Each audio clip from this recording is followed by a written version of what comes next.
menyelamatkan mutu rumah sakit kita. Itulah kewajiban kami. Profesional dan terpercaya, bekerja inovatif, efektif dan efisien. Menyelamatkan mutu dan keselamatan, mencapai taraf kesehatan paripurna. Merata di seluruh negeri bersama Nasi Rahi Indonesia untuk dunia.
Baik, kita mulai. Assalamualaikum warahmatullahi wabarakatuh. Waalaikumsalam. Waalaikumsalam warahmatullahi.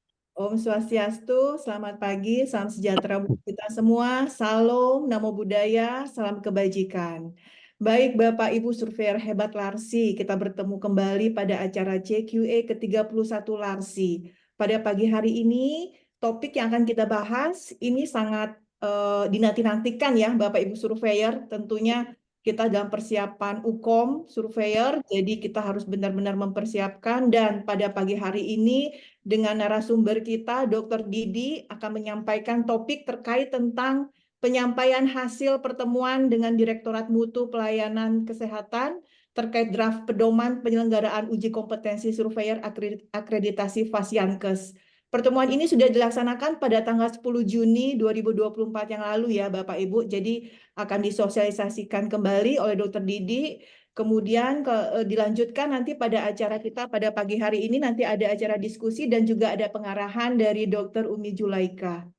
Baik Bapak Ibu, sebelum kita mulai, mungkin kita berpantun dulu ya Bapak Ibu. Sepertinya tidak lengkap Surveyor Larsi kalau tanpa pantun nih. Nah, nanti open mic ya Bapak Ibu ya.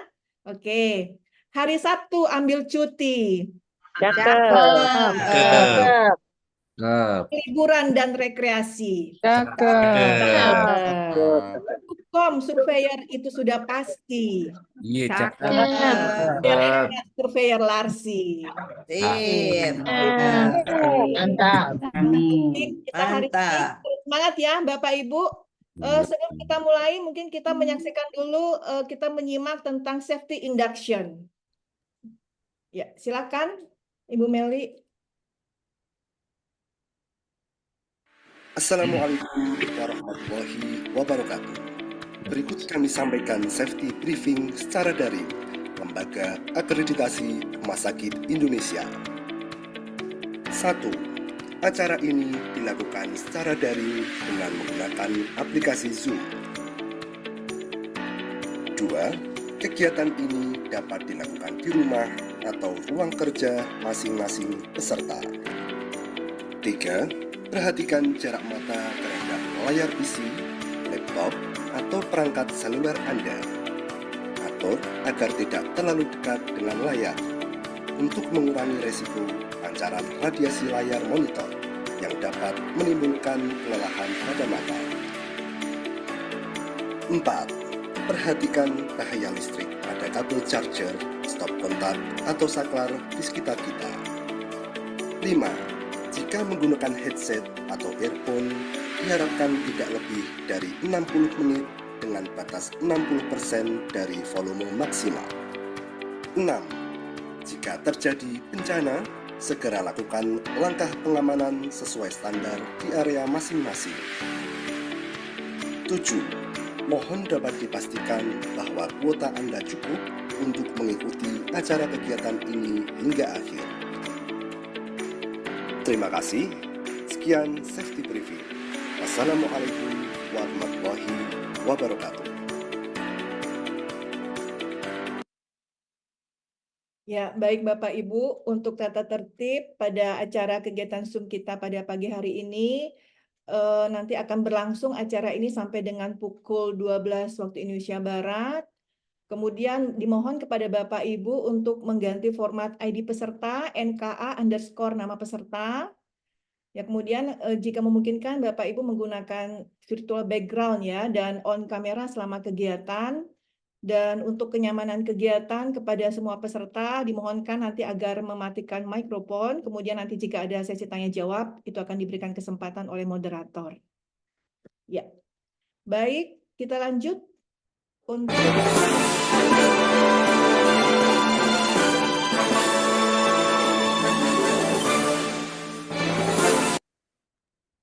ya, Bapak Ibu telah hadir narasumber kita, sekaligus saya membacakan CV beliau. Jadi di sini ada Dr. Didi Suharsoyo MKes MM Fiskwa FRSPH. Saya rasa Bapak Ibu Surveilarsi sudah sangat familiar ya, sudah sangat kenal dengan Dr. Didi. Jadi saat ini beliau adalah untuk grade pendidikan, ini lulus dari Sarjana Fakultas Kedokteran Universitas 11 Maret Surakarta, kemudian pasca sarjananya ini mengambil program Magister Administrasi dan Kebijakan Kesehatan Fakultas Kesehatan Masyarakat Universitas Airlangga Surabaya, kemudian program Magister Manajemen STM Mahardika Surabaya. Fellowship-nya ini Fiskwa dan FRSPH yang sudah diupdate setiap tahunnya sudah pasti. Ya, jadi saat ini aktivitas beliau cukup sangat sibuk ya, Bapak Ibu bisa dilihat sangat aktif di organisasi dan sesuai kompetensi pekerjaannya beliau sebagai owner beberapa FKTP, kemudian konsultan, pembina beberapa UMKM, dan direktur Rumah Sakit NU Tuban. Baik, kita langsung saja Bapak Ibu, karena topik ini sangat menarik ya dan sangat dinanti-nantikan oleh surveyor dalam rangka persiapan uji kompetensi. Kepada Dr. Didi kami persilahkan. Silakan Dokter. Terima kasih Bu Okta. Assalamualaikum warahmatullahi wabarakatuh. Waalaikumsalam. Waalaikumsalam warahmatullahi wabarakatuh. Bangun tidur ku terus mandi. Pada hari Minggu ku turut ayah ke kota. Apa kabarnya hari ini? Moga-moga semuanya berbahagia. Amin. Moga-moga semua yang hadir di sini tambah hari tambah sehat, tambah kaya, tambah kuat, keluarga harmonis, bahagia, sejahtera. Amin ya Rabbal Alamin. Amin. Alhamdulillah Bapak Ibu semuanya kemarin kami dan beberapa rekan kami ikut join di acara Kementerian Kesehatan. Judulnya adalah uji publik terkait dengan eh, pelaksanaan uji kompetensi untuk surveyor Fasiankes. Tapi setelah kami ikuti ternyata sebetulnya bukan uji publik, tapi lebih ke diskusi dan sosialisasi terkait dengan pedoman yang telah disusun oleh Kementerian Kesehatan, pedoman tentang pelaksanaan uji kompetensi surveyor Fasiankes. Mohon izin saya share screen.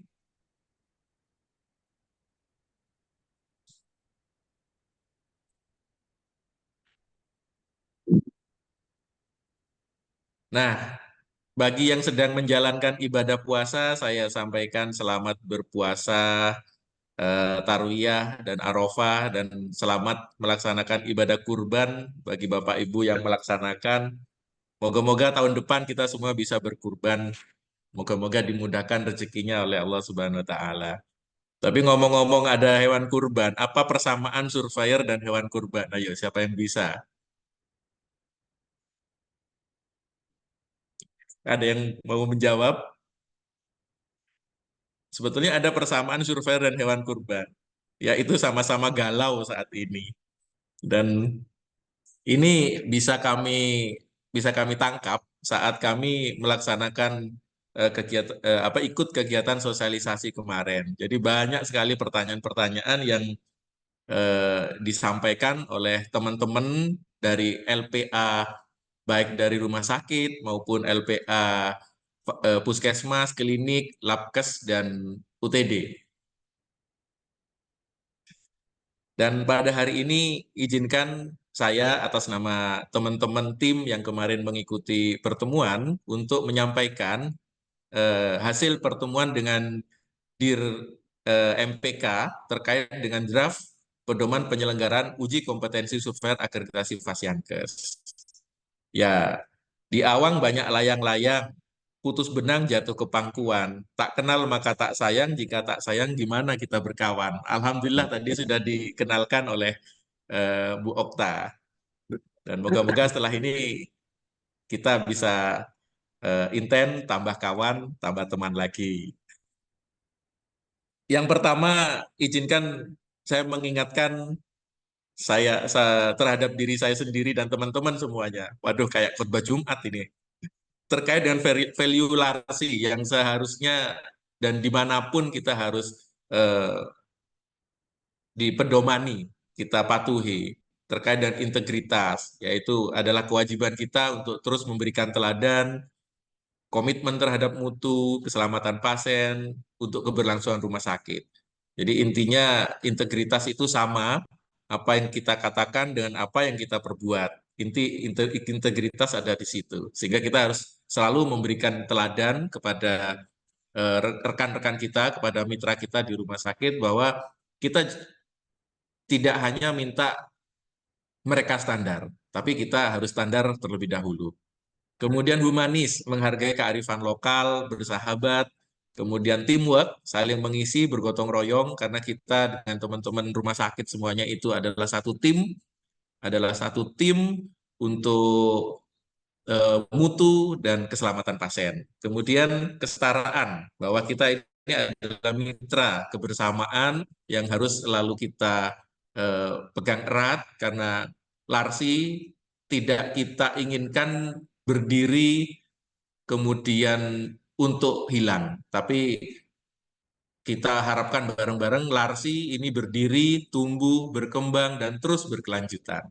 Kemudian yang terakhir, value Larsi adalah kompeten, bahwa kita sebagai surveyor ini benar-benar pantas. Kita sudah memantaskan diri untuk bisa menjadi surveyor yang kompeten, yang sudah melaksanakan uji standar kompetensi, sudah melaksanakan pendidikan berkelanjutan, dan kita sudah ada evaluasi kinerja. Terkait dengan pendidikan berkelanjutan, Alhamdulillah dari Larsi sudah memfasilitasi kita dengan kegiatan-kegiatan, CKE, kemudian sharing session, kemudian ini kita diuji lagi nih terkait dengan uji standar kompetensi. Karena kemarin ada beberapa teman yang baru dilantik menjadi surveyor.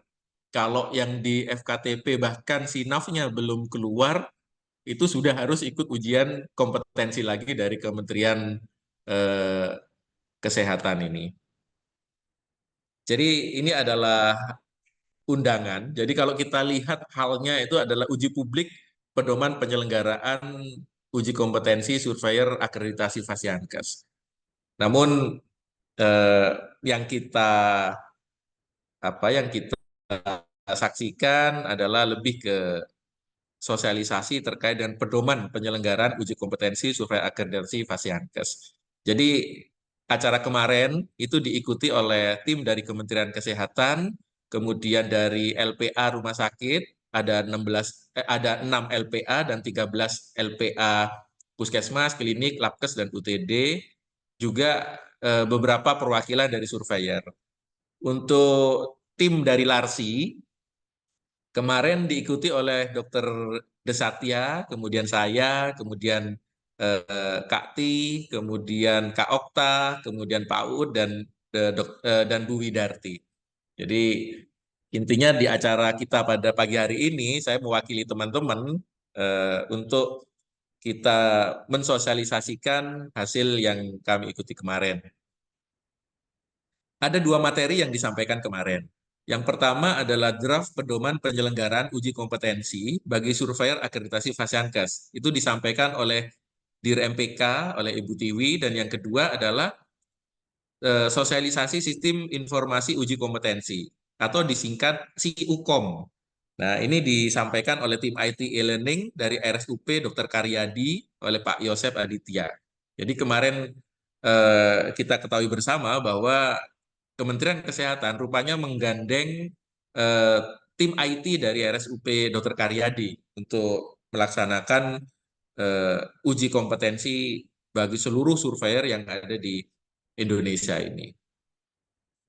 Jadi kalau berdasarkan kemarin apa yang disampaikan oleh Bu Tiwi, bahwa saat ini terdapat 3.620 surveyor rumah sakit dan 6.669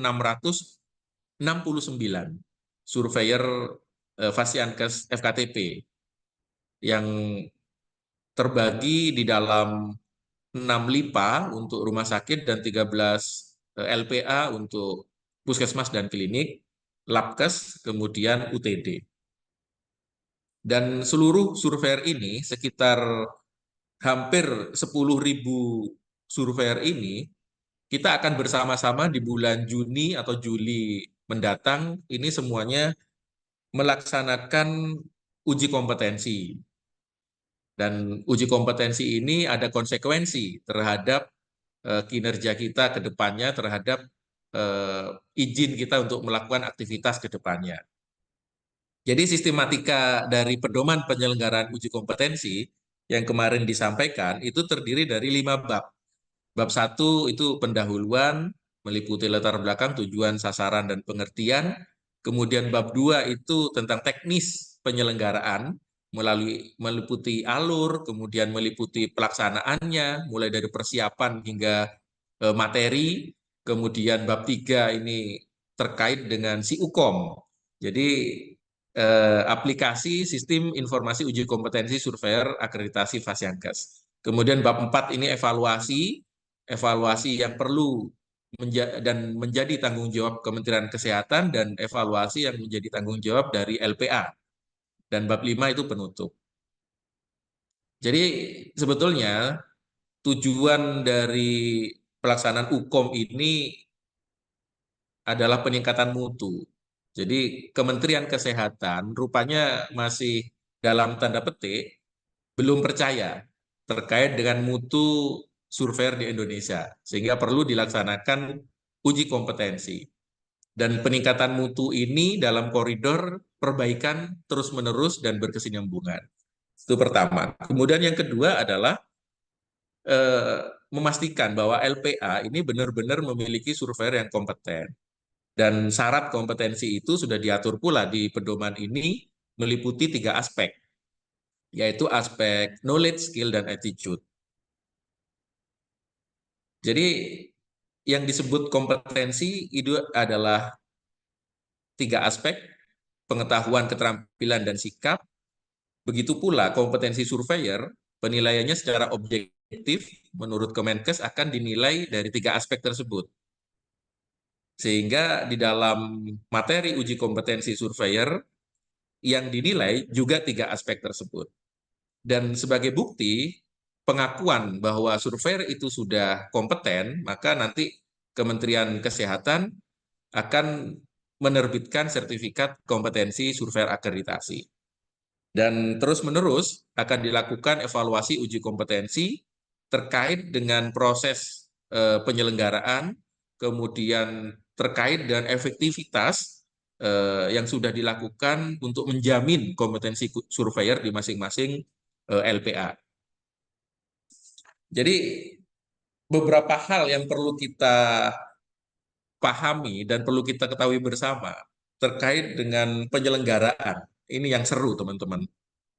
Jadi yang pertama adalah terkait dengan pendaftaran uji kompetensi. Pendaftaran uji kompetensi ini tidak dikenakan biaya dan dilaksanakan secara daring untuk uji kompetensinya. Kemudian penjadwalan UKOM. Jadi penjadwalan UKOM ini sesuai ketersediaan kuota aplikasi. Jadi setiap dari surveyor ini akan mendapatkan akun di si UKOM. Ini dikoordinir oleh masing-masing LPA. Jadi kemarin kami sudah dapat informasi dari Kak Ti berdasarkan informasi dari Ibu Ketum bahwa seluruh surveyor Larsi ini sudah didaftarkan akun ke si UKOM. Nah, selanjutnya nanti teman-teman mendaftar ujian kompetensi di akunnya masing-masing. Nah, kemudian setelah itu kita baru akan mendapatkan kartu ujian istilahnya, di mana di dalam kartu ujian itu nanti akan diterangkan kita akan ujian jam berapa, kemudian disampaikan juga link yang menjadi apa namanya, yang menjadi room kita untuk ujian. Jadi pelaksanaan UKOM-nya dilaksanakan secara daring dengan menggunakan aplikasi si UKOM dan menggunakan Zoom meeting dengan kamera yang harus on. Kemudian hasil penilaian UKOM lulus atau tidak lulus akan langsung diketahui begitu kita submit jawaban atas pertanyaan-pertanyaan yang menjadi pertanyaan UKOM tersebut. Kemudian, kalau ada yang tidak lulus, maka diberikan kesempatan remedial. Dan kesempatan remedial ini tidak satu kali, tapi dapat diberikan beberapa kali. Kalau remedial mungkin kita siap-siap aja ya remedial. Mungkin beberapa teman yang bikin galau adalah konsekuensi. Jadi selama kita menunggu remedial ini, kita sementara di-grounded dulu, tidak bisa mendapatkan penugasan baik sebagai surveyor pendamping maupun sebagai surveyor penilai. Nah, jadi teman-teman yang dinilai ada 3 aspek, meliputi aspek knowledge, skill, dan attitude. Nah, terkait dengan attitude, ini meliputi kepatuhan dalam menjalankan disiplin kode etik surveyor akreditasi. Untuk attitude ini ada 6 soal, dikerjakan 6 menit, dan yang menyusun soal adalah Kementerian Kesehatan.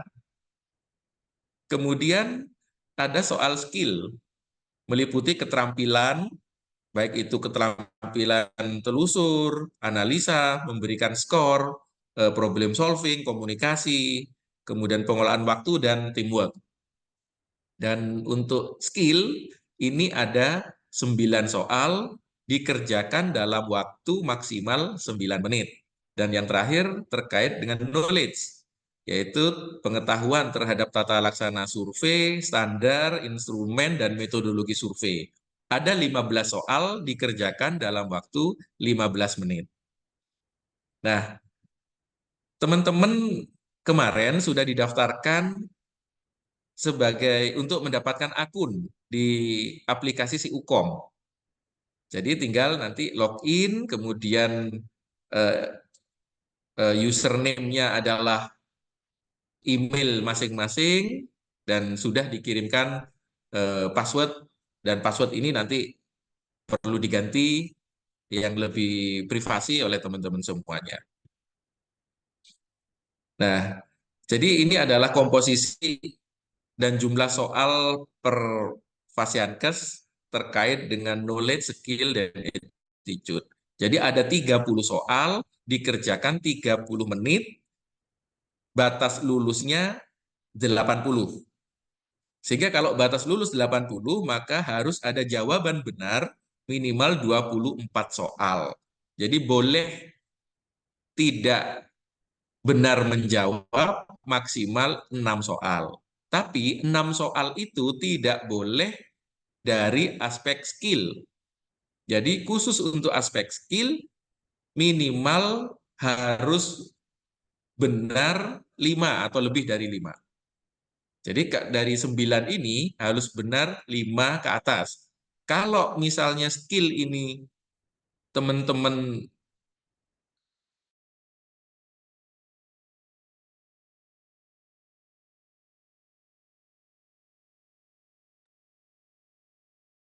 Dokter Didi, suaranya Iya, Bu.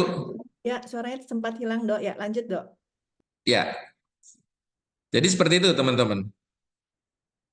Jadi jawaban benar minimal adalah 24 soal dan aspek skill harus benar lebih dari 5 soal. Dalam waktu 30 menit, jumlah soalnya 30 soal. Jadi teman-teman, untuk pengerjaan ujiannya juga sudah diatur oleh Kementerian Kesehatan.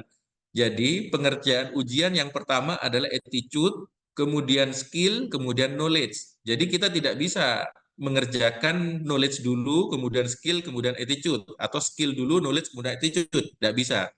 Tapi pengerjaannya harus runtut, mulai dari attitude, skill, dan knowledge. Attitude 6 soal 6 menit, skill 9 soal 9 menit, knowledge 15 soal 15 menit. Dan kelebihan dari masing-masing menit itu tidak bisa menambah menit berikutnya. Jadi gini teman-teman, kalau misalnya teman-teman sedang melaksanakan atau mengerjakan soal aspek attitude selesai, ada sisa waktu 2 menit, itu tidak bisa kemudian dipakai 2 menit ini untuk tambahan waktu di skill atau knowledge. Jadi setelah attitude selesai, kemudian teman-teman harus submit dan kirim jawaban, baru bisa buka aspek skill 9 menit. 9 menit selesai skill, kemudian teman-teman submit, kemudian akan ada notifikasi. Apakah kita boleh melanjutkan ke knowledge atau kita cukup stop di skill? Artinya apa? Kalau tingkat kebenaran kita lebih dari 5, menjawab soal benar lebih dari 5, maka kita bisa lanjut ke knowledge. Tapi kalau menjawab soalnya banyak salahnya, yang benar kurang dari 5, maka kita tidak bisa langsung lanjut ke knowledge. Artinya apa? Artinya kita stop sampai di skill dan dinyatakan kita perlu remedi. Jadi seperti itu. Kemudian untuk peserta yang lulus, Kemkes akan menerbitkan sertifikat. Jadi sertifikatnya seperti ini, sama dengan sertifikat saat pelatihan surveyor kemarin. Cuman di sini yang nomor 6 ada nama LPA. Saya cari di sertifikat kok tidak tercantum nama LPA. Ini sebagai tambahan juga nanti untuk Kementerian Kesehatan. Kemudian evaluasi UKOM. Evaluasi UKOM ini dilaksanakan oleh LPA dan Kemkes. Terkait dengan LPA, nanti LPA perlu untuk melaporkan jumlah surveyor yang sudah atau yang belum mengikuti uji kompetensi dan penambahan pengurangan surveyor. Kemudian terkait dengan Kemkes, yang perlu dievaluasi adalah proses penyelenggaraan, instrumen, dan sistem informasi yang disediakan. Nah, ini dia, seru lagi ini. Jadi, bagi surveyor yang tidak lulus UKOM, maka LPA tidak bisa menugaskan surveyor sampai surveyor tersebut lulus UKOM pada periode berikutnya. Artinya apa? Artinya surveyor itu dinonaktifkan. Dan untuk surveyor di FKTP, maka di SINAF-nya juga sementara dinonaktifkan. Ini yang menjadikan teman-teman agak gelisah ini terkait dengan sanksi bagi surveyor yang belum lulus UKOM ini. Jadi kemarin kesimpulannya dari pedoman terkait dengan pelaksanaan uji kompetensi surveyor ini, bahwa setiap surveyor harus memiliki kompetensi, knowledge, dan skill sehingga dapat memberikan fakta analisa yang akurat. Kemudian surveyor harus memiliki attitude terkait dengan kode etik surveyor.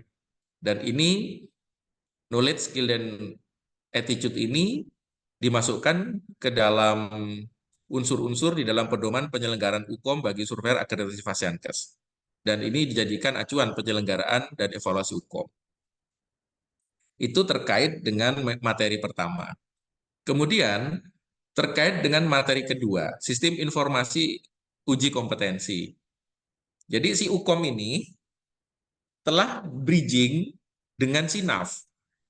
Artinya SINAF itu adalah sistem informasi yang menjadi istilahnya menjadi tempat surveyor puskesmas, klinik, labkes, dan UTD itu bekerja. Kalau kita bekerjanya kan di aplikasi yang namanya Silarsi. Dan Silarsi ini sudah bridging dengan Sinar. Begitu pula LPA-LPA yang lain, seperti KARS misalnya. Dia punya aplikasi sendiri, di mana surveyor masuk ke aplikasi itu, dan aplikasi itu bridging dengan Sinar.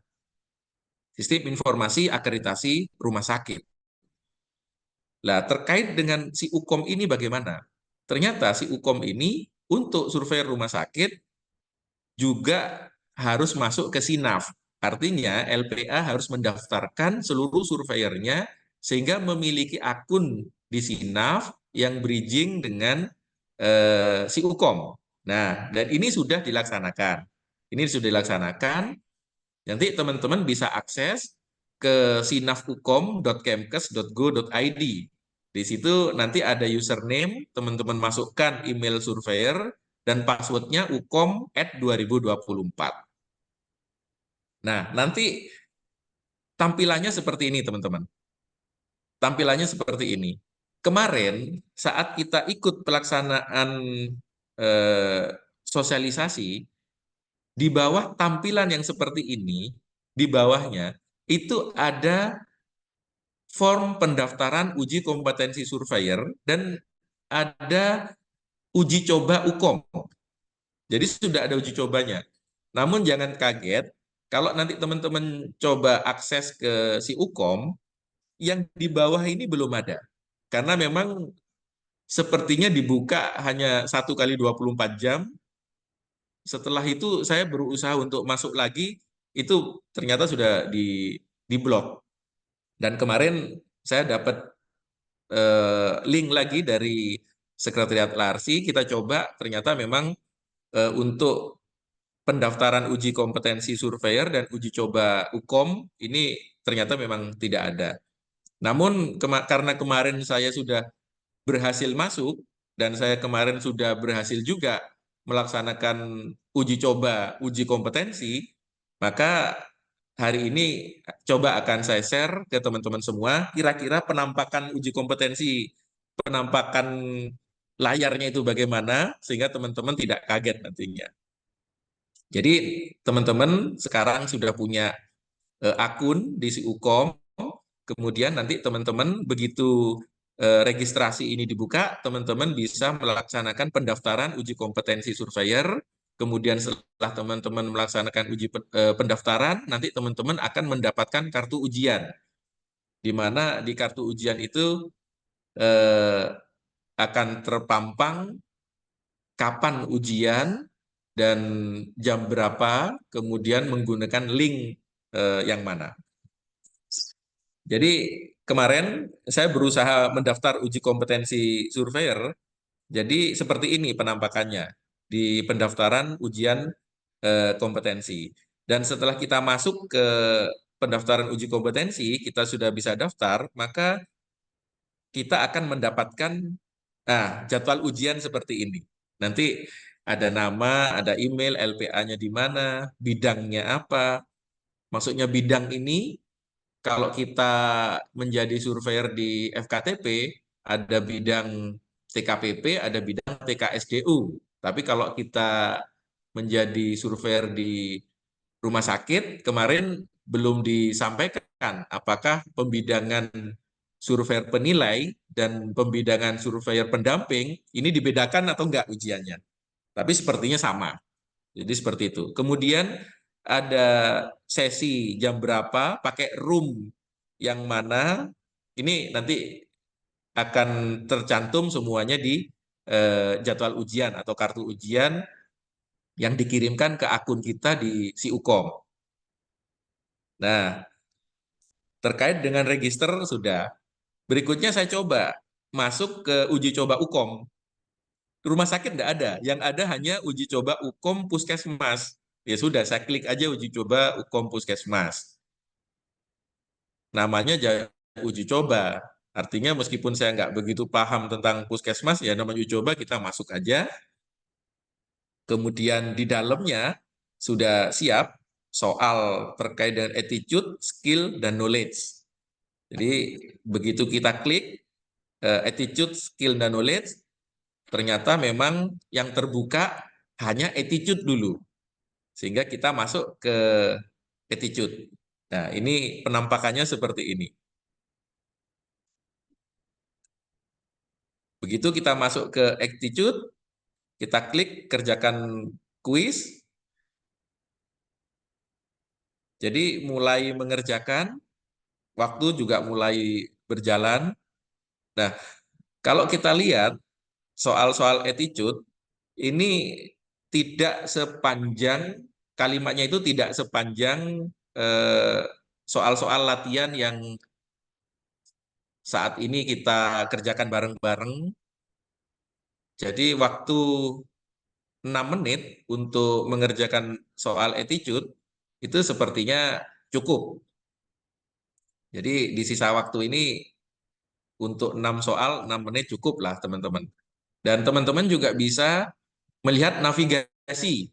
Di pojok kanan atas itu ada navigasi, soal-soal yang kita submit itu sudah diterima atau sudah tersampaikan atau belum, sesuai dengan nomornya masing-masing. Dan kalau misalnya teman-teman sudah beralih ke nomor berikutnya, ternyata nomor sebelumnya masih belum yakin, teman-teman bisa klik halaman sebelumnya. Jadi kerjakan dulu atau mengkoreksi jawaban yang di sebelumnya, teman-teman bisa kembali ke halaman sebelumnya atau maju ke halaman selanjutnya. Nah, setelah selesai 6 soal, maka kita submit. Kita akan melihat jawaban kita yang sudah tersimpan atau yang belum tersimpan. Dan kalau misalnya kita semuanya yakin bahwa jawaban kita itu sudah benar, maka kita kirim semua jawaban tersebut dan selesai untuk aspek attitude. Nah, jadi sisa waktu, di sini saya menjawab 6 soal, ada sisa waktu 2 menit 19 detik. Ternyata 2 menit 19 detik ini tidak dapat diakumulasi untuk soal berikutnya. Karena kita sudah submit, artinya kita sudah selesai dengan soal attitude, kita kembali ke lembar hidup berikutnya, yaitu terkait dengan aspek skill. Nah, ada pertanyaan, gimana kalau koneksi internet terputus sebelum selesai mengerjakan soal attitude? Ternyata kemarin jawabannya adalah waktunya ya terus berjalan. Kalau misalnya waktu 6 menit itu habis, maka si UKOM akan menyimpan jawaban yang terakhir kita submit. Jadi itu yang disimpan oleh si UKOM. Ya kalau misalnya benar semua mungkin ya kita bisa lulus. Tapi kalau misalnya kita baru mengerjakan satu soal, kemudian internetnya terputus, ya agak repot juga. Lah bagaimana kalau terputus lebih dari batas waktu mengerjakan? Ya kalau kita misalnya terputus lebih dari 6 menit, maka kita tidak dapat lagi masuk ke dalam soal attitude. Sudah close attitude dengan nilai yang sesuai dengan jawaban terakhir yang kita submit. Cuman kemarin masih belum dijelaskan berapa lama jeda waktu maksimal antara pengerjaan soal attitude dengan soal berikutnya terkait dengan aspek skill dan knowledge. Itu belum dijelaskan. Karena batas waktu pengerjaan soal itu 30 menit, apakah kalau misalnya attitude itu selesai, kemudian internet kita putus 1 jam, apakah masih bisa mengerjakan skill atau knowledge? Itu masih belum ada jawaban. Nah, berikutnya kita masuk ke skill. Nah, kita harus hati-hati nih di skill nih. Ada batas waktu kelulusan. Minimal harus benar 5 dari 9 soal. Jika kita benar kurang dari 5, maka kita tidak bisa masuk ke soal knowledge. Artinya kalau kita nggak bisa masuk ke soal knowledge, kita sudah kayaknya nggak bisa dapat nilai 80. Artinya kita harus remedi. Nah, terkait dengan soal skill, ini ada 9 soal, harus selesai dalam waktu 9 menit. Dan kemarin saat uji coba di soal-soal puskesmas, ternyata soalnya tidak hanya puskesmas, ternyata ada klinik di situ, ada lab di situ, ada puskesmas, kemudian ada UTD juga. Jadi memang ini sepertinya soalnya memang aur-auran dan memang hanya untuk apa namanya ya, menunjukkan kepada teman-teman surveyor seperti ini loh kira-kira suasana saat kita mengerjakan soal. Jadi tidak fokus kepada soal-soal yang diberikan. Jadi seperti itu terkait dengan skill. Kemudian terkait dengan knowledge, ini yang paling banyak soalnya, knowledge ada 15 soal dikerjakan dalam waktu 15 menit. Dan setelah saya mengerjakan soal ke-15, jadi yang saya lakukan kemarin adalah yang pertama itu baca soal, kemudian berusaha untuk mencari jawaban soal itu, kemudian setelah ketemu jawabannya saya print screen layar di laptop, kemudian print screen-nya itu saya saya paste di PowerPoint. Dengan pekerjaan seperti itu masih ada waktu sisa 6 menit.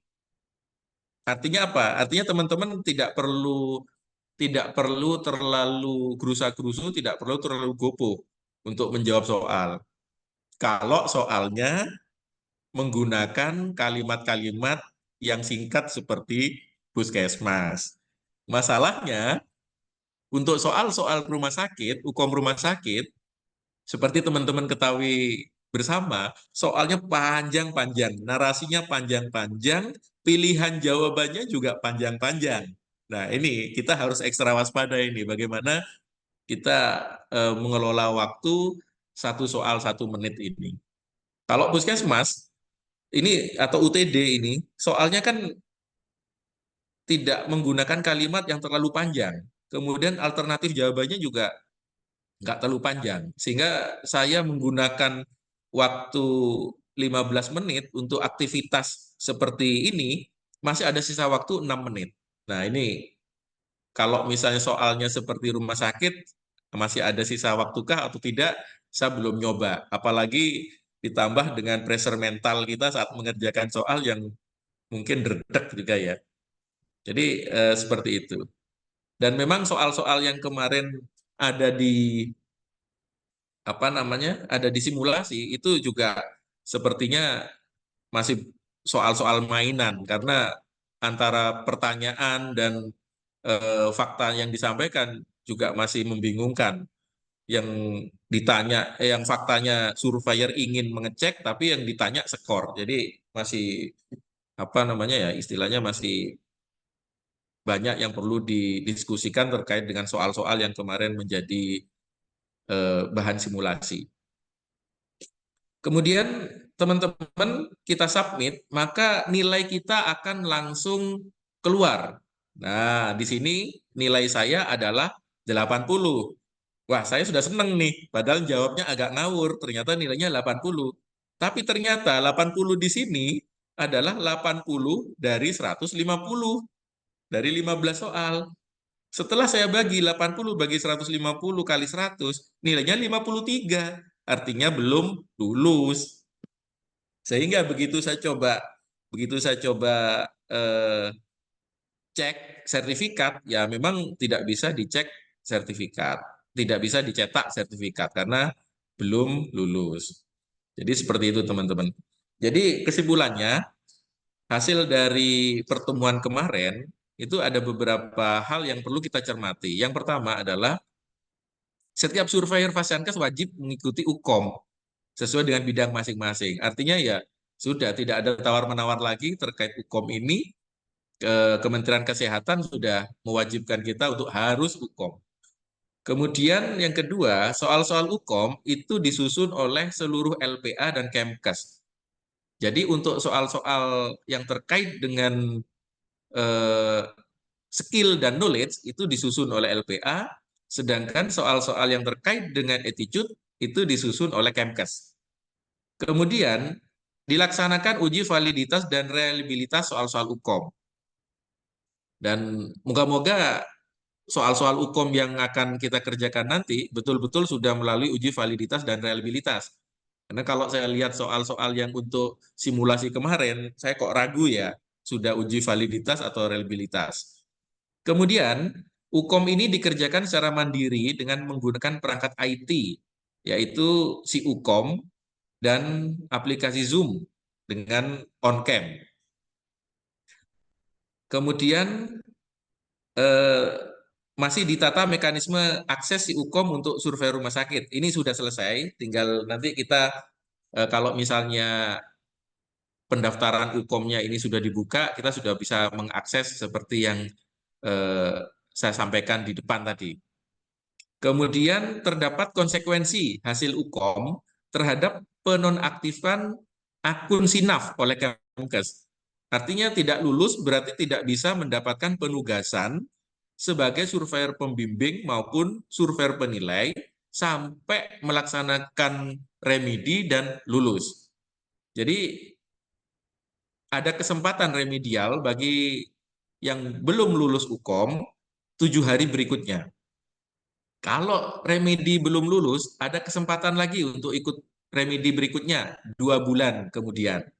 Kalau sudah 2 bulan belum lulus juga, masih boleh coba lagi ikut uji kompetensi 6 bulan berikutnya. Jadi kemarin disampaikan seperti itu untuk remedial. Kemudian karena kemarin itu banyak masukan dari teman-teman LPA terkait dengan pedoman uji kompetensi surveyor, maka akan dilaksanakan uji publik tahap berikutnya. Dan ini waktunya masih belum disampaikan oleh Kementerian Kesehatan. Jadi itu petualangan kami saat kami mengikuti kegiatan uji publik pedoman pelaksanaan uji kompetensi surveyor Fasiankes kemarin. Kalau sudah senang mancing ikan, walau panas tetap dilakukan. Terima kasih sudah mendengarkan. Semoga tidak ada yang ketiduran. Terima kasih, Dokter. Kalau Melotot sudah semua. senang main sepeda, gaya apapun pasti dicoba. Jika ada yang ingin bertanya, jangan sampai bikin bingung saya ya. Melotot semua, stres karena takut nggak lulus. Terima kasih teman-teman semuanya. Ya, Mohon baik. maaf karena kemarin itu yang ikut banyak, termasuk juga Bu Okta juga ikut. Jadi kalau misalnya nanti ada pertanyaan-pertanyaan atau penjelasan yang mungkin saya kurang pas, nanti mohon dikoreksi juga Bu Okta. Siap. Baik, terima kasih Dokter Didi. Ya, Bapak Ibu, tadi sudah disampaikan dengan Dokter Didi ya. Ini kayaknya sudah deg-degan nih surveyor nih melihat alurnya. Ya, jadi beberapa poin yang saya tekankan di sini Bapak Ibu, jika nanti pengerjaan soal UKOM itu adalah 30 soal ya, kemudian terdiri dari ada urut-urutannya ya Bapak Ibu. Jadi kita ngeklik dulu nanti adalah soal attitude. Karena kalau kita langsung ngeklik soal knowledge itu masih terlock, terkunci. Jadi nanti soal attitude itu ada 6 soal, waktunya adalah 6 menit. Nah, itu nilai proporsinya 20% ya, Bapak Ibu. Kemudian setelah kita selesai di soal attitude, kita ngekliknya soal skill. Di situ ada 9 soal. Waktunya adalah 9 menit. Nah, untuk soal skill ini, itu harus benar lebih besar sama dengan 5 soal. Jadi nilainya harus di atas 50, Bapak Ibu. Ketika kita sudah nilainya di atas 50, kita bisa ngeklik untuk soal knowledge. Nah, yang tadi disampaikan Dokter Didi, ketika nanti nilai skill kita kurang dari 50, kita stuck di sana, Bapak Ibu. Karena soal knowledge-nya masih terlock. Iya.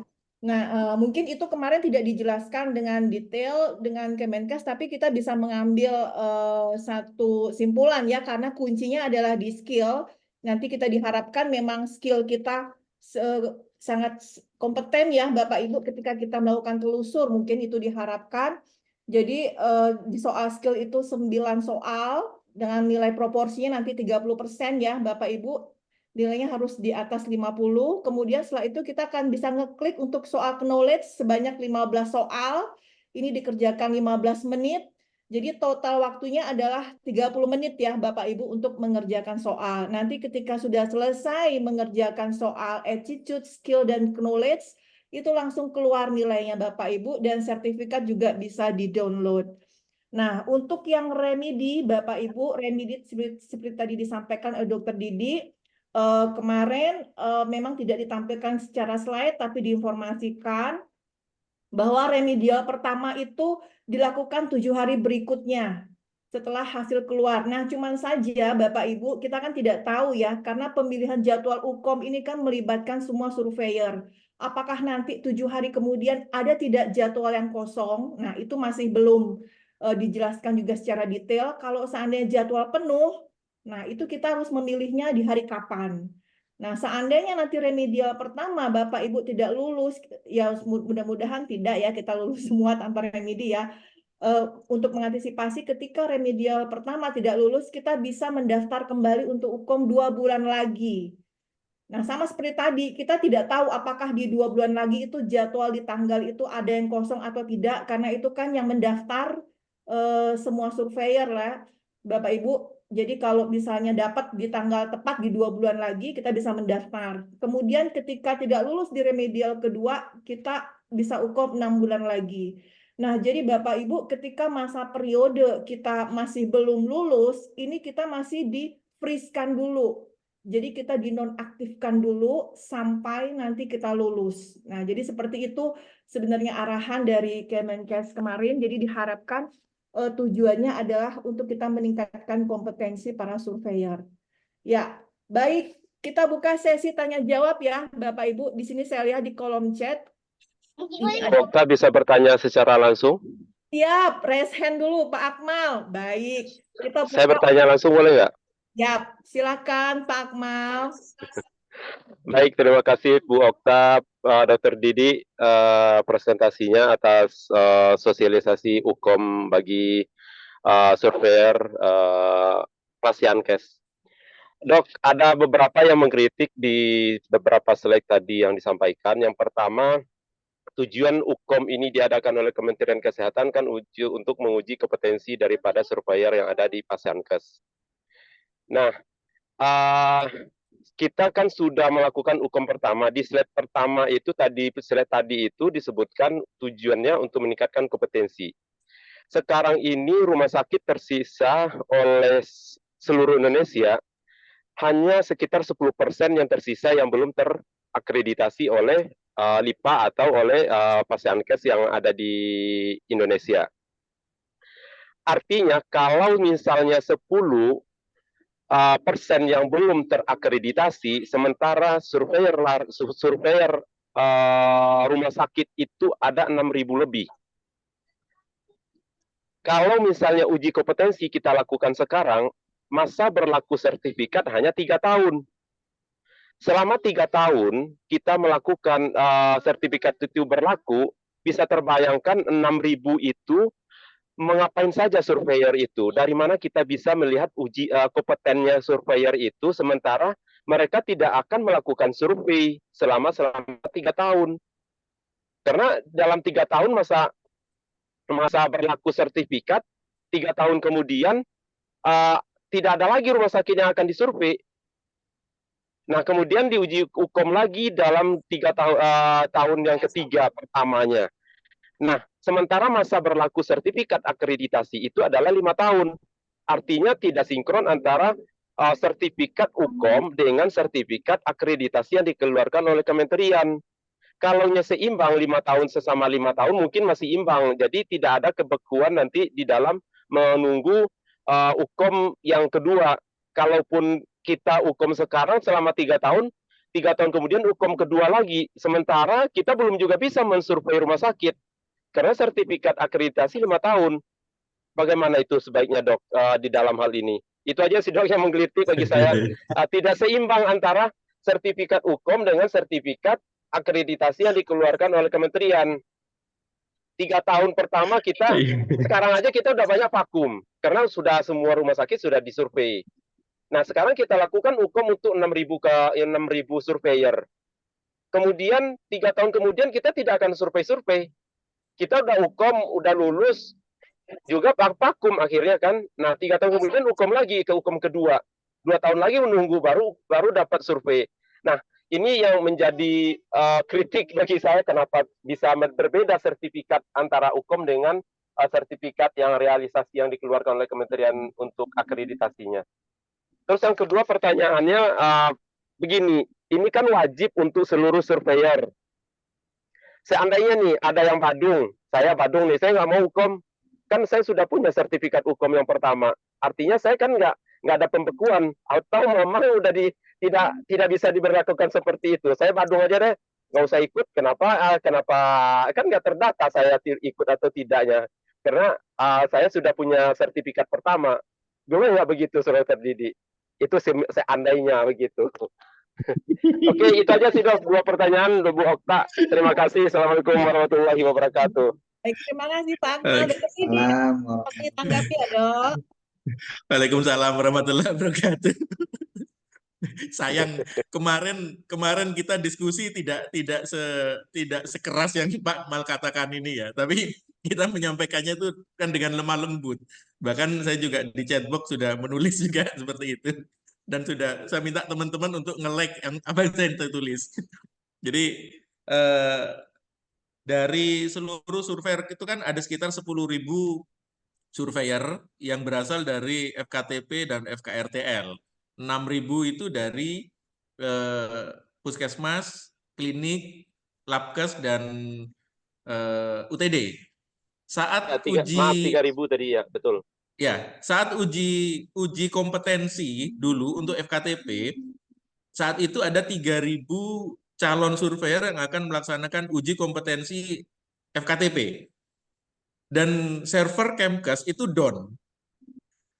Server Kemkes itu down dan perlu waktu 2 bulan untuk menata itu. Sehingga mampu melaksanakan uji kompetensi berikutnya itu sekitar 2 bulan kemudian. Itu yang FKTP. Sekarang surveyor FKTP ada 6.000, surveyor rumah sakit ada 4.000, ada 10.000-an. Apakah ini servernya bisa mumpuni atau tidak? Nah, itu pertama. Kemudian yang kedua, berlaku 3 tahun, sedangkan akreditasi rumah sakit berlaku 5 tahun. Ini juga sudah disampaikan Pak Akmal kemarin, Pak Akmal. Artinya, sebelum kita akan melaksanakan reakreditasi, kita sudah harus uji kompetensi dulu tuh. Itu pertama. Kemudian yang kedua, ada banyak juga surveyor-surveyor yang SIM-nya itu belum keluar, padahal dia sudah melaksanakan uji kompetensi. Jadi surveyor-surveyor yang baru melaksanakan uji kompetensi, namun SINAF-nya belum keluar, itu juga bingung. Apakah harus uji kompetensi baru, uji kompetensi lagi atau tidak? Kemudian muncul juga kemarin usulan bahwa sekarang kan tidak ada rumah sakit yang mau melaksanakan akreditasi karena capaian akreditasi rumah sakit saat ini sudah 98%, kurang 2% lagi rumah sakit di Indonesia yang belum akreditasi. Bagaimana kalau misalnya uji kompetensi ini dilaksanakan nanti begitu mendekati pelaksanaan reakreditasi rumah sakit. Jadi tidak sekarang. Kalau sekarang kan intinya kayak sia-sia aja gitu ya, karena rumah sakit juga sudah pada akreditasi semua. Kalau nanti rumah sakit mau reakreditasi, kita uji kompetensi lah. Jadi seperti itu juga sudah disampaikan kemarin.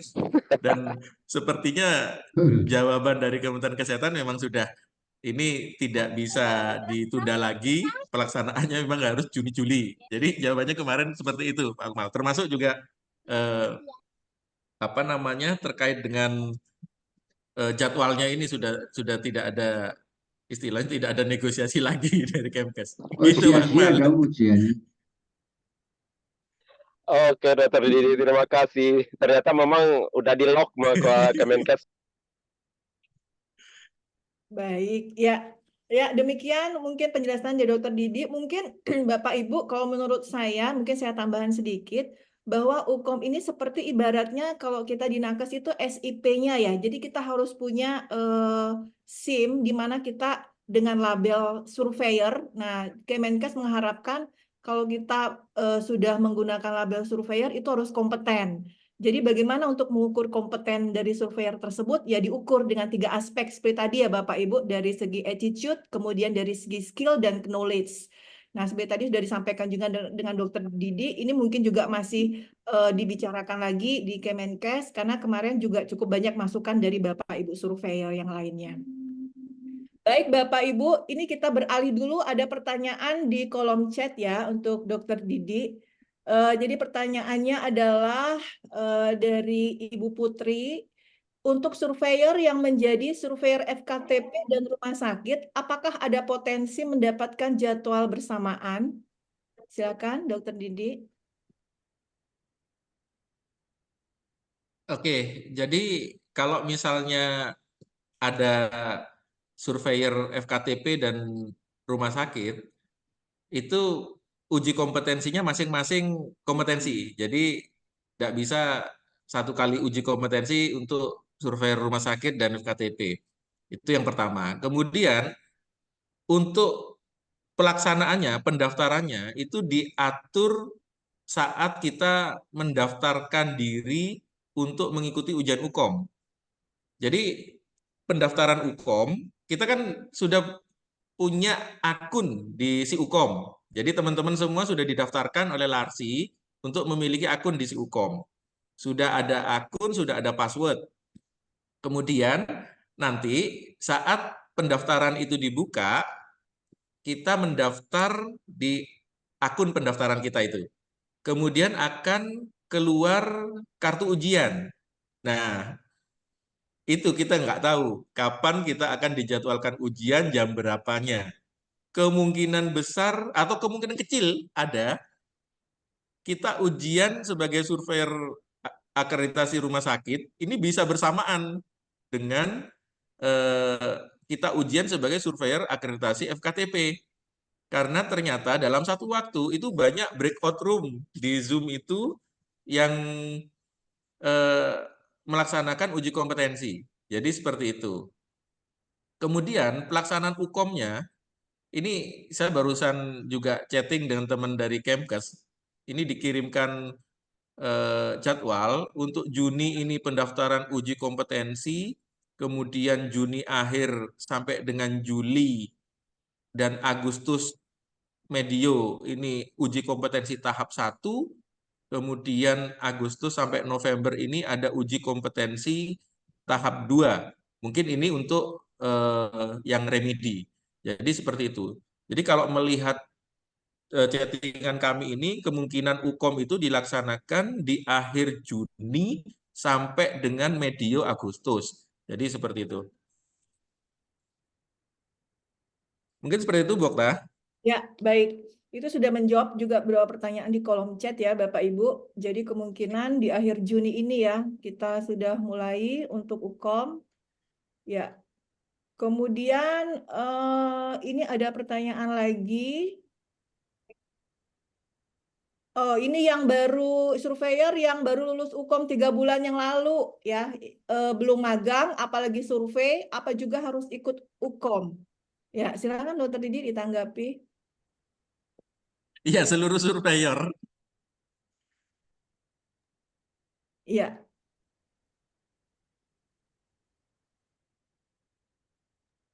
Seluruh surveyor, Bu Okta. Ya, baik. Jadi memang harus semua surveyor ya, baik Bapak Ibu, baik yang belum pernah terjun ke lapangan, yang baru lulus UKOM kemarin ya di Larsi ya itu memang harus mengikuti semua karena sebagai persyaratan dari Kemenkes untuk syarat kita nanti untuk persiapan melakukan survei.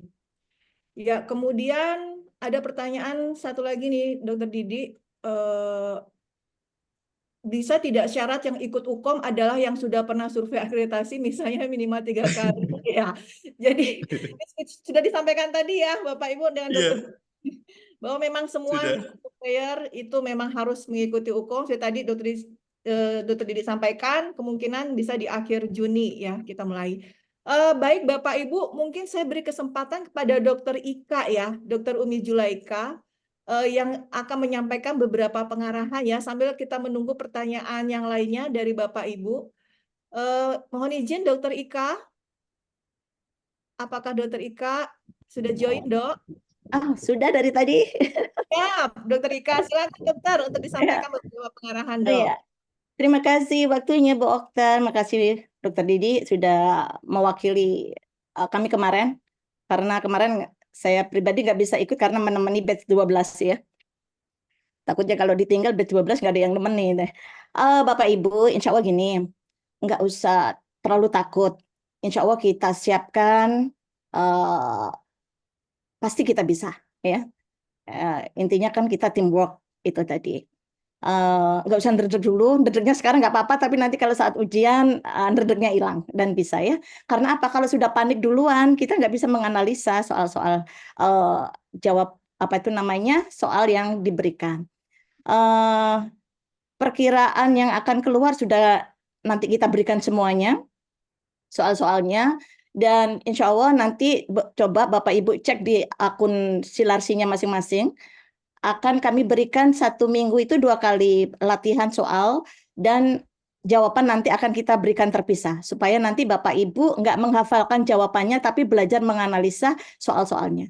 Ya, jadi kalau misalnya ketemu soal seperti ini, seperti apa ya jawabannya, insya Allah setidaknya nanti bisa membantu Bapak Ibu menghadapi UKOM besok. Ya.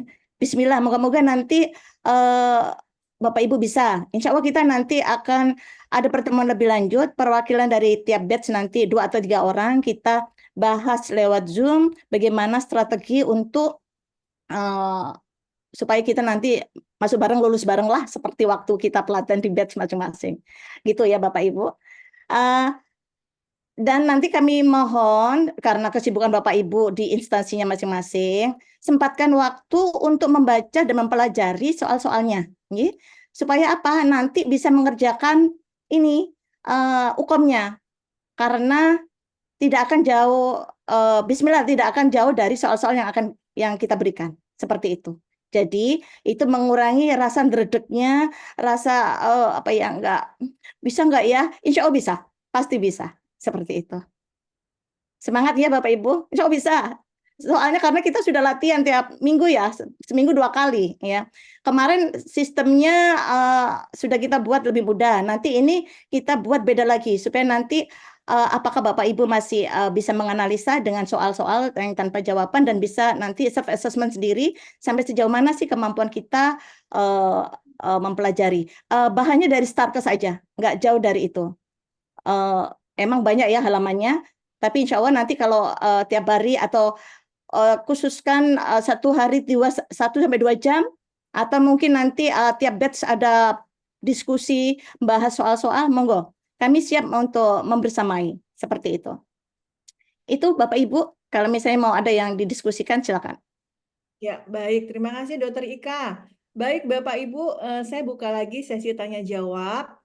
Silakan Bapak Ibu yang ingin bertanya.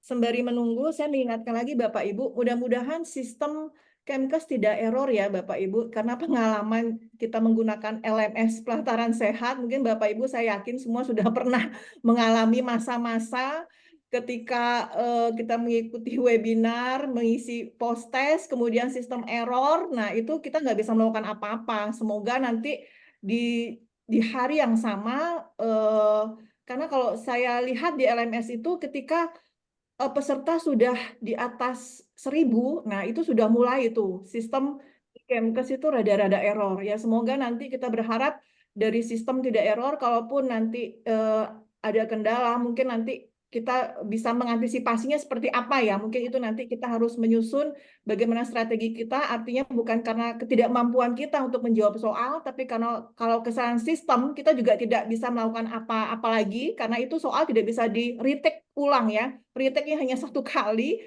Kalau memang dikatakan sistemnya sudah error close, berarti nilai kita ya sudah segitu yang seperti yang selesai kita kerjakan saat itu. Ya, jadi Bapak Ibu, silakan saya buka sesi tanya jawab lagi, mungkin masih ada kesempatan seperti tadi disampaikan Dr. Ika, mungkin nanti kita masing-masing batch boleh Bapak Ibu menginisiasi untuk bagaimana mendiskusikan supaya lebih mantap dalam pendalaman materi soal ya, kemudian pembahasan di Starkes.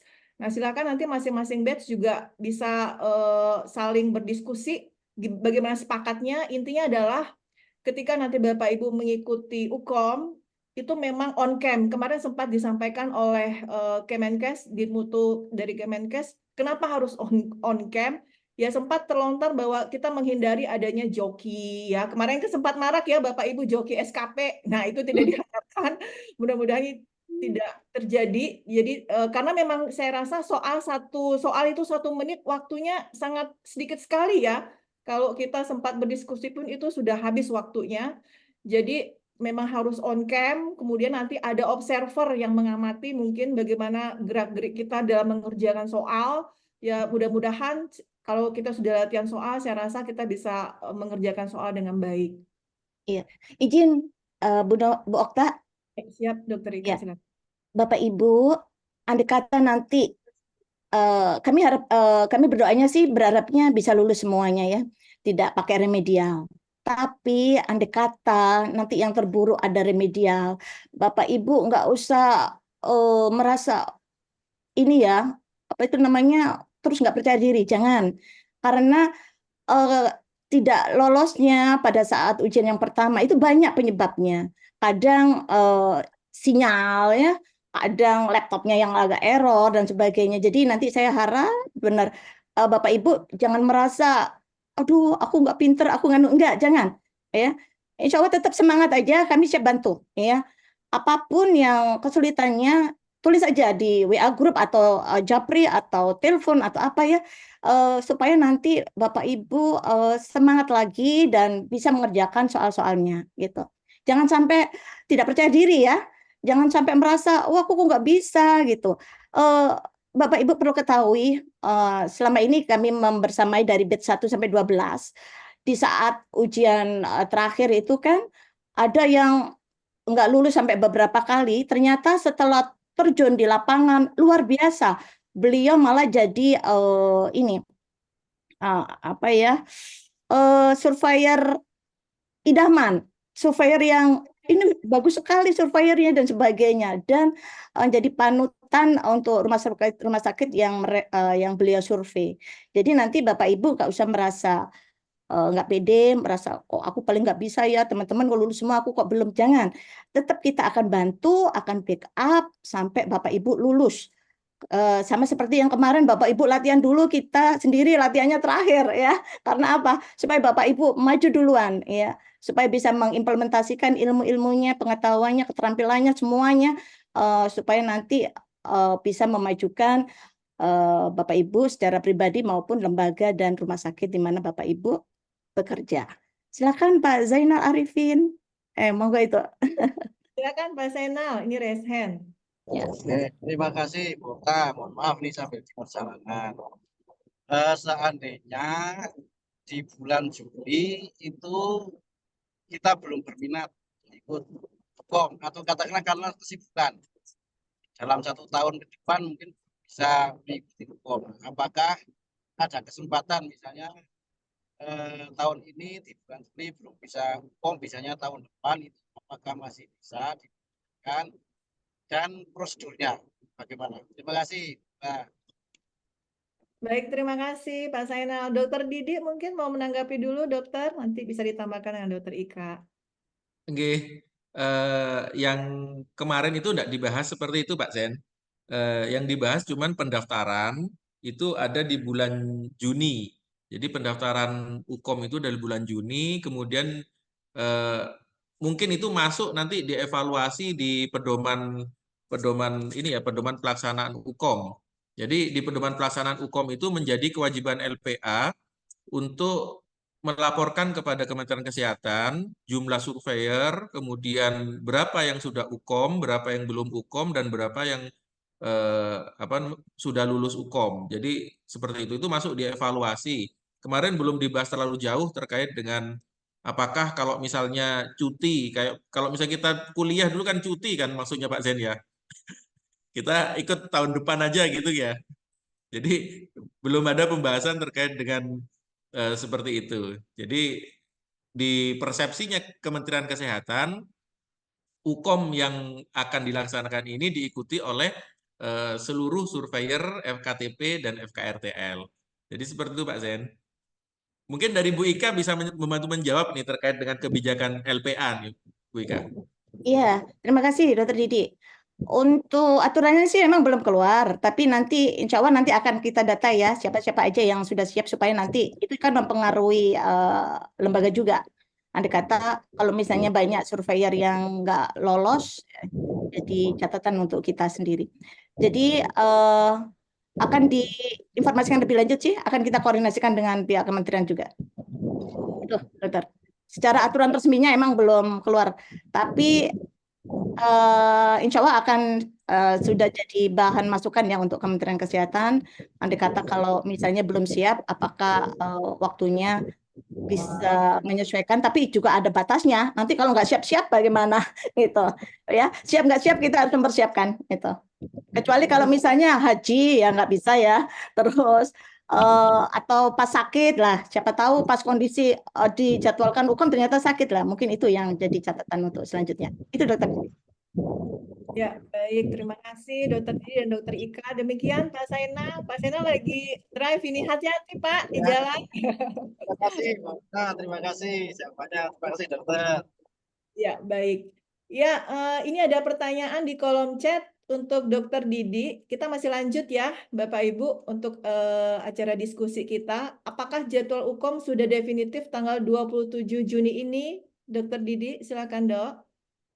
Enggak, Bu Jeki. Jadi jadwal UKOM itu berbeda-beda antar surveyor itu beda-beda. Jadi kita mendaftarkan dulu di akun si UKOM. Jadi kita daftar ujian di akun si UKOM. Nanti di akun kita akan dikeluarkan kartu ujian dan di kartu ujian itu akan tercantum kapan kita melaksanakan UKOM, jam berapa, dan di breakout room yang apa. Jadi seperti itu Bu Jeki. Kita nggak tahu ujian kita itu masuk di tanggal berapa, jam berapanya itu kita nggak tahu semuanya. Karena di samping kita melaksanakan ujian lewat si UKOM, kita juga Zoom dengan kamera yang on. Tapi diperkirakan kalau ini dari teman dari Kementerian Kesehatan ini pelaksanaannya di Juni akhir sampai dengan pertengahan Agustus. Jadi seperti itu.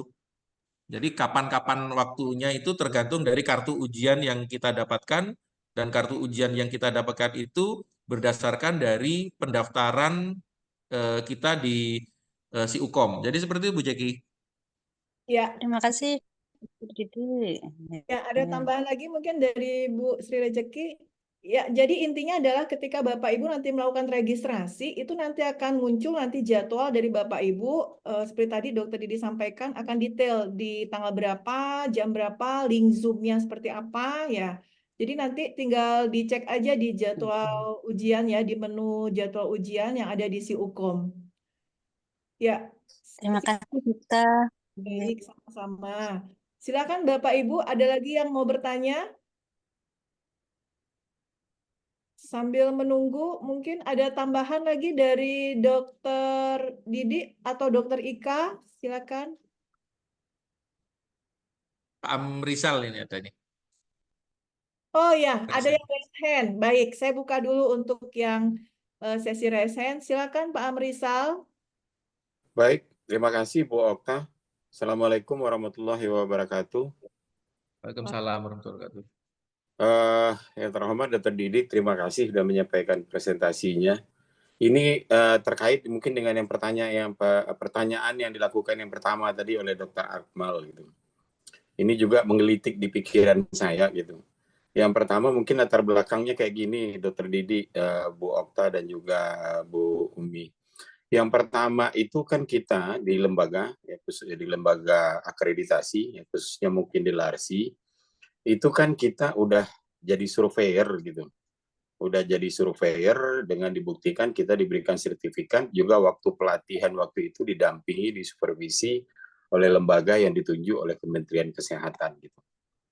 Artinya apa? Di dalam pikiran saya yang menggelitik itu artinya kita ini kan sebenarnya surveyor yang ada saat ini yang sudah mendapat sertifikat surveyor ini dan kemudian juga sudah melakukan akreditasi di beberapa rumah sakit, baik itu dalam proses pendampingan atau proses penilaian, itu kan sudah melaksanakan kegiatan itu sesuai dengan Starkes gitu.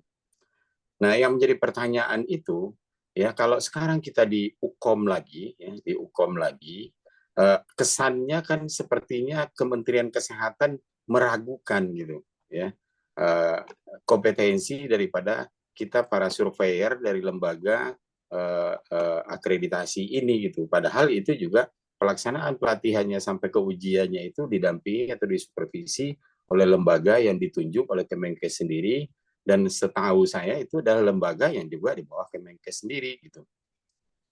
Jadi mungkin alangkah lebih baiknya ini gelitik-gelitik aja. Memang kadang-kadang kan dari Kemenkes ini kalau udah ditetapkan kayak gitu kan harus ikut kayak gitu gitu. Ya. Jadi apakah nanti dari lembaga masih memungkinkan nggak? Artinya teman-teman atau kita yang udah jadi surveyor ini ya itu dikonversikan gitu. Ya, sesuai dengan umpamanya yang ada dari tahun 2022, 2023, kalau disimpulkan itu berlaku 3 tahun atau 5 tahun, itu dikonversikan lagi gitu. Kemudian berikutnya lagi, bagaimana sih melihat kesinambungan dari kompetensi teman-teman ini, ya sama kayak kita ngurus SIP gitu. Jadi ada beberapa persyaratan yang harus diikuti, harus mengikuti apakah itu pendidikan berkelanjutan, apakah itu dalam bentuk seminar atau workshop yang ada SKP-SKP-nya gitu. Jadi bukan dimundurkan lagi ke belakang, seakan-akan kesannya ini apa? Ya seperti baru mengajukan jadi surveyor gitu. Mungkin itu yang perlu mungkin diberikan masukan ke Kementerian Kesehatan. Jadi ada klausul di dalam draftnya itu yang harus mengatur seperti itu. Karena kan kesannya itu, maaf kalau saya melihat itu, kesannya kok survei yang udah saat ini dianggap itu belum memenuhi kompetensi gitu. Belum memenuhi kompetensi. Ada yang teman-teman udah 2 tahun, udah setahun menjadi surveyor dan itu udah melakukan survei dan rumah sakitnya yang dilakukan survei itu udah terakreditasi atau yang dilakukan pendampingan juga udah terakreditasi gitu. Kira-kira masukannya seperti itu, Dr. Didi, Bu Okta dan juga Bu Umi. Terima kasih. Mohon maaf. Assalamualaikum warahmatullahi wabarakatuh. Ya, baik. Terima kasih Pak Amrizal. Silakan mungkin ditanggapi dengan Dr. Didi dulu. Silakan, Dok. Iya, setuju Pak Amrizal. Bahkan saya baca di chat itu ada yang ngechat ini seleksi non alam. kayaknya kok Kemkes ini kok kurang percaya ya dengan LPA dengan LPA terkait dengan pelatihannya ya, padahal yang LPA ini pelatihannya juga didampingi oleh Kementerian Kesehatan, kemudian setelah pelatihan Bukan juga hanya ada izin Pak Didi, bukan hanya kurang percaya dengan LPA, tapi juga kurang percaya dengan Kemenkes sendiri gitu. Jadi dengan dirinya sendiri Kemenkes nggak percaya gitu. Ya kita kan sebagai warga yang di bawah naungan kebijakan Kemenkes kan juga bingung gitu. Kemenkes ini mau kemana gitu. Padahal kan kemarin kita kan juga sudah melaksanakan uji kompetensi, dan uji kompetensi ini juga soal-soalnya dari Kementerian Kesehatan juga kan ya. Iya sama kayak Jadi, STR, kalau mau konversikan aja dengan beberapa persyaratan administratif. Kemudian untuk selanjutnya sama kayak SIP. Jadi kalau teman-teman tetap mau jadi surveyor, ada beberapa indikator yang harus dipenuhi gitu dengan bentuk SKP gitu. Jadi ya. Kemenkes ini kadang-kadang juga nggak konsisten dengan kebijakannya gitu. Ya, mohon maaf teman-teman, saya sendiri juga orang Kemenkes karena saya di rumah sakit Kemenkes gitu. Ya mungkin Terima kasih Pak disampaikan Rizal. aja oleh Larsinya gitu. Karena Baik, saya ya, juga nggak punya kesempatan sih nyampaikan itu. ya, Iya, baik Pak Rizal, terima kasih mohon Dok. izin, Bu Ya, Okta. tapi Dok, Ya, emang ini aturan dari sono ya Bapak ya. Jadi ya kita nurut dulu ini sama Kemenkes dengan aturannya. Karena emang kalau memang harus ujian ya ujian supaya nanti kita ambil positifnya aja. Ini kan demi kebaikan kita juga, mutu survei meskipun kita diuji bolak-balik ya, diuji di saat jadi di lembaga, diuji nanti di masyarakat, ini lagi diuji lagi dengan Kementerian Kesehatan. Mungkin Kementerian Kesehatan lagi galau mungkin ya. Ini benar-benar survei ini bermutu nggak sih? Kok paripurna semua? Lah, mungkin kemarin ada pertanyaan seperti itu ya Dokter Didik ya pada saat pertemuan. Ini Iya, apakah betul. diuji kompetensi ini apa gara-gara rumah sakit paripurna semua lah itu. Tapi kayaknya kementerian kemarin bilangnya enggak ya, Dokter. Monggo Ya, diceritakan. izin Bu Umi, memang apa Iya. mereka ini kayaknya juga lagi galau. Padahal kan juga apa rumah sakit yang udah diakreditasi itu kan mereka juga melakukan apa pemantauan gitu. Benar. Secara sampling mereka juga pemantauan gitu. Harapan kita sih sebenarnya sih kita kalau mau ujian ya oke-oke aja. Saya yakin teman-teman para surveyor Larsi ya oke-oke aja sih mau ujian gitu. Tetapi ya itu proses dan apa dalam menentukan kebijakan itu tentu harus berlandasan latar belakang dan tujuan yang benar gitu. Benar Bapak. Jangan maunya aja gitu. Iya, Kalau Kemenkesnya galau, jangan ya harus maunya gitu. Semua jadi galau ya Bapak ya. Sama seperti pelataran sehat Mereka lah. yang galau kita ikut galau ya Bu ya. Iya. Ya sama seperti SKP kita saat ini lagi jadi seharusnya pelataran sehat jadi pelataran sakitnya ya. Iya. Ya kalau kita ikut LMS lah, saya terakhir ikut LMS itu ada beberapa kali itu apa? Ya itu apa udah selesai kemudian karena seperti disampaikan oleh Dr. Didik sama Bu Okta tadi karena ada beberapa errornya itu juga apa SKP kita nggak muncul kemudian sertifikatnya nggak muncul gitu. Nah ini udah ditambah mau kayak gini lagi gitu. Nanti kan juga kita udah ikut kemudian udah selesai udah lulus. Nah kemudian sertifikatnya nggak muncul-muncul. Nah, nanti ada apa link untuk apa pelaporan dari pelaporan ya nggak direspon gitu. Iya benar. Nanti alasannya server nggak mendukung benar. dalam perbaikan.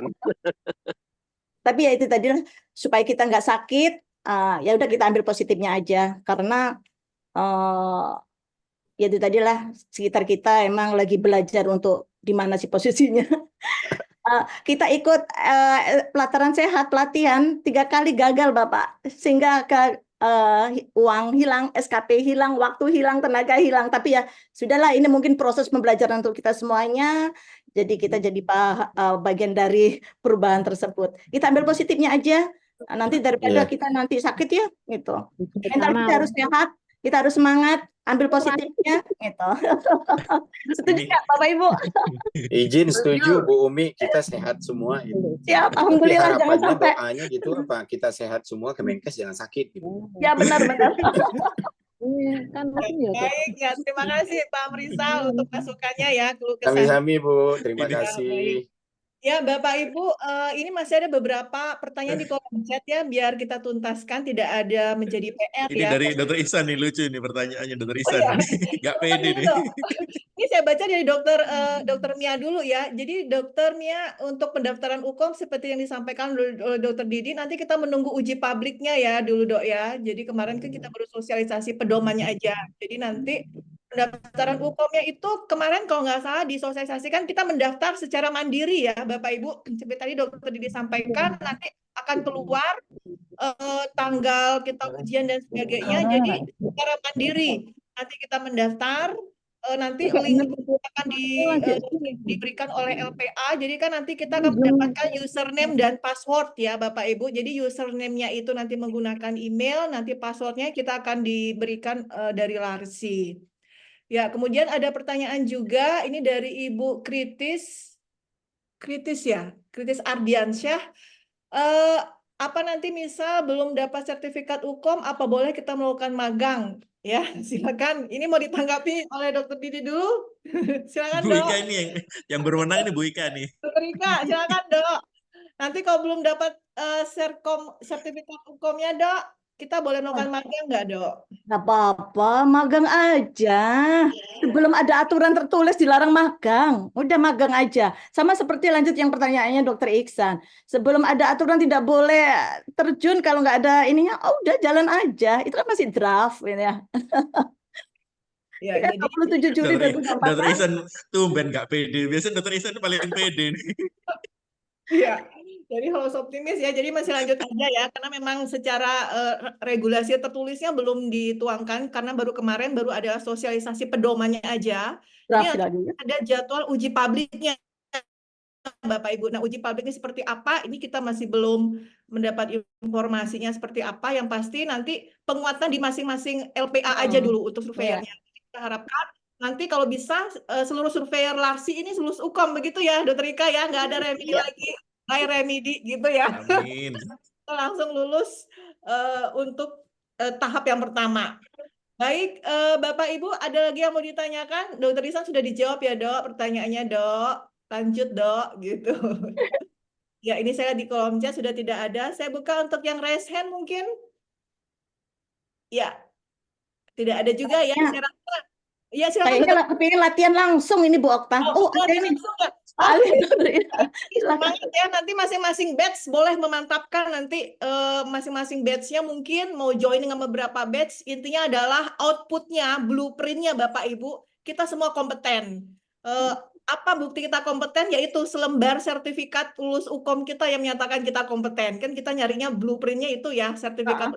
Jadi nanti kita masing-masing mempersiapkan diri dengan mungkin dengan kolaborasi di masing-masing batch, silakan. Ya, ini ada yang resen dengan Dokter Alinur. Silakan, Dokter. Ya, terima kasih Bu Karina, Dokter Didik dan Dokter Ika. Assalamualaikum warahmatullahi wabarakatuh. Waalaikumsalam warahmatullahi wabarakatuh. Maaf nih batuk. Tergelitik tadi disampaikan oleh Bu Ika ya. Kira-kira Bu Ika bisa nggak diatur Bu Ika? Kapan kita ini bisa bareng-bareng ujiannya? Ya. Karena pengalaman kebetulan saya juga surveyor di Paskes tingkat 1 ya. Puskesmas dan klinik. Itu dulu kita kan ujiannya sudah memakai sistem ini sebenarnya. Kalau bagi kami ini tidak asing ya. Dan saya juga udah masuk seperti yang Pak Didik masuk sebenarnya Pak Didik. Saya sudah terdaftar juga. Cuman yang saya lihat di sini, apakah seperti pertanyaan Dokter Mia tadi, kita yang mengatur untuk mendaftar sendiri atau didaftarin masing-masing setelah kita mendapatkan password tadi. Nah, karena kita melihat di sini kalau seandainya kita bisa bareng-bareng ujian ya, mungkin Bu Ika bisa mengatur bagaimana tekniknya nanti. Karena kami juga dulu ujiannya seperti itu. Jadi nanti misalkan berapa orang ujian, siapa yang paling yakin duluan ujian, nanti dia istirahat, kemudian dia nanti yang menunjukkan yang lain gitu. Nah, ini mungkin yang perlu kita dapat info Dokter Ika, bagaimana teknisnya nanti supaya ke depan kita bisa mendekati kebersamaan dalam ujian itu. Terima kasih. Ya, makasih Dokter Alinur. Kalau untuk sistem ujiannya tadi sudah disampaikan ke Dokter Didi ya, untuk yang kemarin ujian FKTP emang waktunya agak panjang ya, bisa diskusi.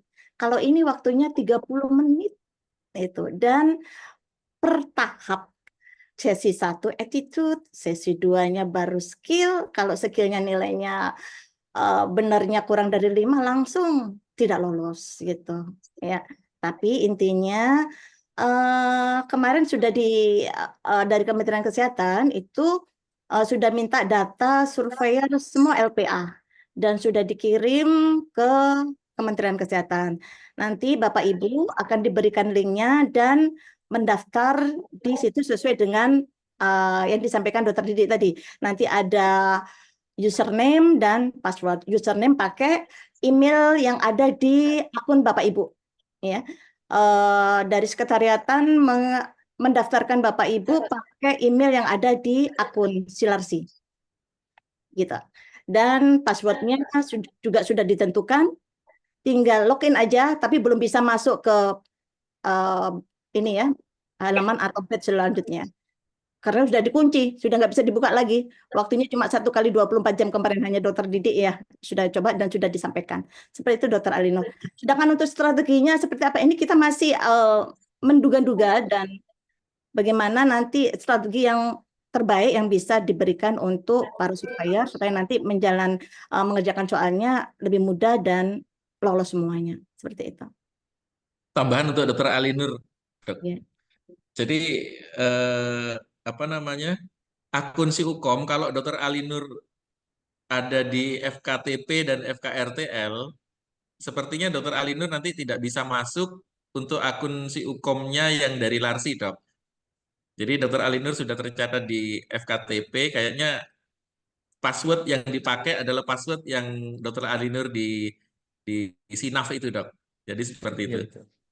Kemudian kemungkinan kalau ujian kita itu waktunya ingin bersamaan, kemungkinan kalau misalnya kita daftarnya bareng-bareng ya, mungkin bisa bersamaan. Apakah ada efek samping dari obat, Pak? Karena yang mengatur itu kan sistem Sampingnya itu iritasi lokal, Pak. acak. Jika terjadi efek samping Jadi pengacaannya itu di sistem kemarin disampaikan oleh Kementerian Kesehatan. Jadi kalau misalnya kita pengen waktunya tidak terlalu jauh, mungkin kemungkinan kita harus daftarnya ya bareng-bareng itu. Tetapi terkait dengan strategi, saya setuju kita kumpul masing-masing batch gitu ya, untuk perwakilan dari masing-masing batch kita diskusikan dalam kelompok kecil nanti difasilitasi oleh Larsi. Gitu Ibu Ika ya.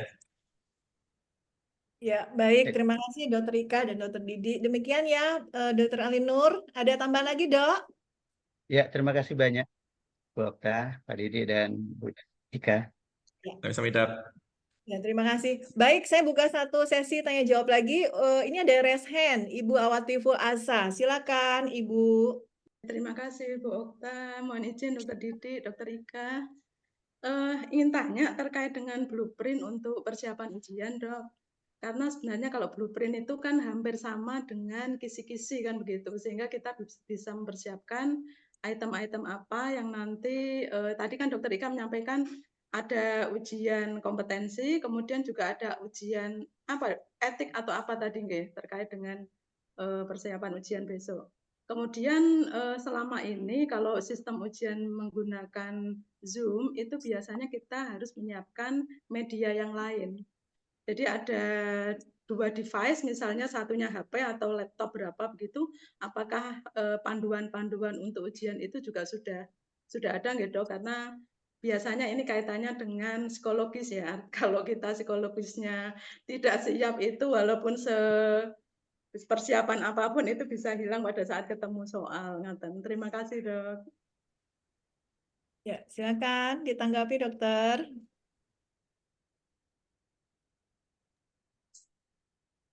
Dokter Didi mungkin dulu menanggapi? Ya.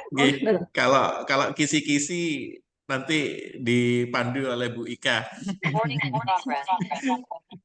Kemudian kalau yang harus 2 device, saya kira enggak, Dok. Pakai laptop itu kan bisa, nanti zoom-nya di-minimize itu, kemudian kita buka si Ukom itu masih bisa kok. Jadi kemungkinan kayak gitu. Kalau persepsi saya saat kita ujian, kita masuk ke Zoom, kemudian di situ ada breakout room, kita masuk ke breakout room sesuai dengan kartu ujian kita.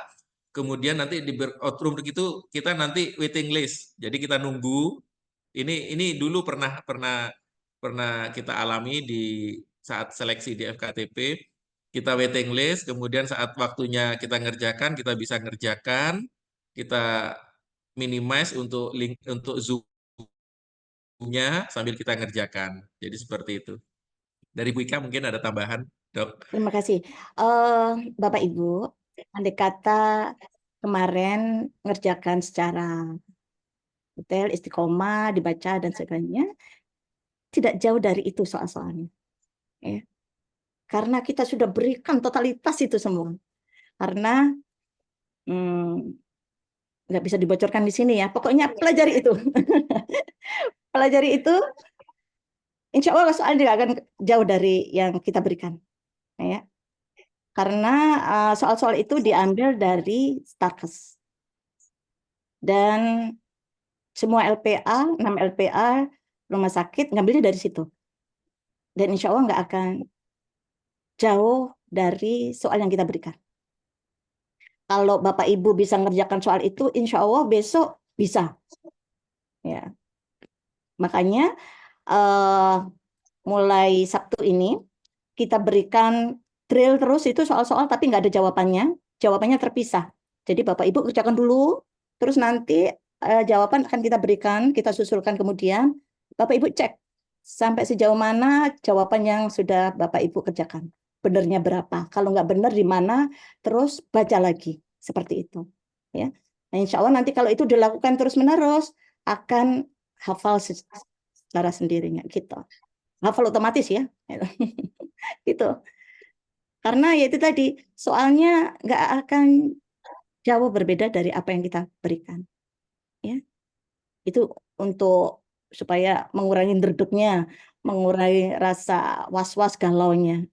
Ya. Bagaimana Bapak Ibu? Siap ya? Insya Allah siap. Insya Ya. Allah. Insya Allah. Kalau Itu ada berapa yang jawab soal nggak ya, siap, Dokter? siap aja ya. Ya. Lawang soalnya sudah ada jawabannya gitu ya. Gitu. Siap harus siap, Bro. Iya benar. Mau Ingat tidak nggak mau waktu harus UKOM siap. terakhir waktu kita pelatihan, ya kan? Iya. Nah itu kita berikan soalnya jawaban udah kerjakan. Pokoknya ujian yang nyata itu kan ujian di masyarakat, itu kan. Ini kan hanya secara kertas aja. Insya Allah nanti kita pasti bisa lebih mudah, lebih mudah. Ya, baik. Ya. Terima kasih Dokter Ika, Dokter Didi. Demikian ya Ibu Atifu Asa tadi sudah mendapat tanggapan. Jadi intinya Bapak Ibu kisi-kisi soal yang kemarin yang kita latihan soal UKOM, nah itu dipelajari ya. Gitu ya Dokter Ika ya. Ya. Jadi lebih diperdalam lagi ya, kita analisis jawabannya karena mungkin ada beberapa jawaban yang kayaknya kok ini kayak nggak pas. Nah, itu nanti bisa didiskusikan. Kalau memang Bapak Ibu mau didiskusikan antar batch-nya, silahkan untuk lebih memantapkan. Ya, baik Bapak Ya, Ibu. izin Bu Okta. Bapak Ibu nanti ini akan kita berikan ada soal skill, ada soal knowledge ya. Kalau attitude kita nggak punya soalnya. Jadi nanti itu pelajari secara detail. Jangan lihat jawabannya dulu. Pelajari dulu soal-soalnya, jawab sebisanya. Nanti kalau sudah selesai baru cocokkan dengan jawabannya. Ya. Karena itu jawabannya nggak kami berikan secara bersamaan. Jadi soalnya dulu, baru 2-3 hari baru jawaban akan kita kirim bersama dengan soal yang kedua. Seperti itu. Ya, terima kasih Bu Okta. Insya Allah kita bisa. Ya. Ya, baik. Terima kasih Dokter Ika. Ya, demikian support dan semangat ya dari Dokter Ika untuk kita semua Bapak Ibu ya. Dan kita harus optimis Bapak Ibu karena ketika kita sudah memutuskan untuk menjadi surveyor, jadi kita harus siap tempur dulu nih. Jangan dulu bendera putih ya Bapak Ibu. Kita harus tetap semangat dulu, optimis, yakin bisa ya. Karena senjata andalannya kita sudah punya ya. Kita sudah sering baca di Starkes yang sudah punya pengalaman kerja di rumah sakit langsung, survei langsung. Nah, itu sudah poin-poin plus kita bekal untuk nanti mempersiapkan diri untuk mengikuti UKOM. Baik, Bapak Ibu, saya buka mungkin satu penanya lagi ya, Bapak Ibu, karena nanti mungkin Bapak Ibu ada kesibukan juga, ada kegiatan mungkin di hari ini. Jadi terima kasih sebelumnya saya ucapkan Bapak Ibu sudah meluangkan waktu ya. Saya lihat di sini yang hadir sudah 226. Wah, ini antusiasnya para surveyor Larsi ya. Ini membuktikan bahwa kita semangat nih Dokter Ika, kita semangat dan kita yakin bersama-sama kita akan lulus nanti untuk UKOM persiapan nanti ya. Baik, saya buka satu sesi tanya jawab lagi untuk satu penanya yang raise hand aja Bapak Ibu, langsung raise hand. Silakan sebelum nanti diberikan closing statement dari Dokter Didi dan Dokter Ika. Saya buka untuk yang raise hand, satu lagi penanya Bapak Ibu. Kayaknya sudah paham semua ini. Sudah semua ya, semua sedang mempersiapkan mental nih dari segi psikologisnya terutama nih seperti tadi yang disampaikan, kita harus siap mental juga nih. Dan kita yakin ya Bapak Ibu sistemnya tidak error, semoga tidak ada kendala nanti untuk kita melaksanakan UKOM. Baik, untuk closing statement yang terakhir dari Dokter Didi dulu deh, saya berikan waktu Dok. Closing statement-nya. Terima kasih Bu Okta. Jadi saya yakin lah teman-teman untuk soal-soal sudah punya semua ya, sudah punya semua. mungkin yang perlu kita kuatkan adalah memang mental kita ya. Dan untuk mental yang kuat itu kita butuh support yang kuat juga dari teman-teman yang lain, dari lembaga juga. Kemudian nanti untuk masing-masing batch saya setuju Bu Ika tadi, kita kumpul dulu bagaimana kita bisa membantu teman-teman yang lain ini dengan lebih efektif terkait dengan tingkat kelulusan. Moga-moga lulus semualah ya. Terima kasih. Amin. Ya, terima kasih Dokter Didi untuk closing statement-nya. Kita lanjut closing statement dari Dokter Ika. Silakan, Dok. Ya, terima kasih Bapak Ibu. Insya Allah kalau kita kerjakan bersama-sama, saling support, saling dukung, dan istiqomah tetap belajar, enggak mengenal usia. Surveyor Larsi ini muda semuanya, enggak ada yang usia tua, muda semuanya ya. Insya Allah pasti bisa. Dan jangan ini ya, harus percaya diri. Percaya diri harus ditingkatkan. Insya Allah pasti bisa. Ya, tidak ada nggak bisa. Asal kita harus usaha dan istiqomah. Seperti itu. Soal sudah kita berikan, jawaban sudah kita berikan semuanya. Tinggal bagaimana Bapak Ibu mempelajari berdasarkan sarkasnya itu dan dicocokkan kembali. Baca, baca, dan baca. Iqra, iqra, dan iqra ya. Seperti itu. Semangat untuk Bapak Ibu semuanya. Mohon maaf, barangkali ada kata-kata saya yang salah. Intinya kita tetap mensupport dan mendukung supaya Surveyor Larsi lulus 100%. Tidak ada yang remedial. Kalau ada yang remedial, tetap kita bantu, kita dukung. Gitu. Jangan sampai tidak percaya diri. Jangan sampai langsung menarik diri. Jangan. Kita sudah, ya itu tadi, masuk bareng, keluar bareng, menjadi Surveyor Larsi yang hebat. Seperti itu. Makasih Bu Okta, Pak Didi, dan Bapak Ibu semuanya. Ya, baik. Terima kasih Dokter Ika dan Dokter Didi untuk kehadirannya pada pagi hari ini, dan juga terima kasih buat Bapak Ibu atas luangnya waktu untuk mengikuti kegiatan kita pada hari ini. Baik Bapak Ibu, sebelum berakhir mungkin saya tutup dengan pantun biar tambah semangat ya Bapak Ibu ya. Oke, kita mulai. Alunan lagu dengan melodi. Cakep. Kata dengan artikulasi. Cakep. Lulus semua tanpa remedi. Amin. Amin. Terima kasih Bapak Ibu, semangat buat kita semua sekali lagi. Semoga acara kita bermanfaat. Saya tutup dengan wassalamualaikum warahmatullahi wabarakatuh. Waalaikumsalam warahmatullahi wabarakatuh. Terima kasih Bapak Ibu. Terima kasih teman-teman, mohon maaf. Terima kasih semuanya. Terima kasih Dokter Ida. Bapak Ibu. Terima kasih ya. Waalaikumsalam warahmatullahi wabarakatuh.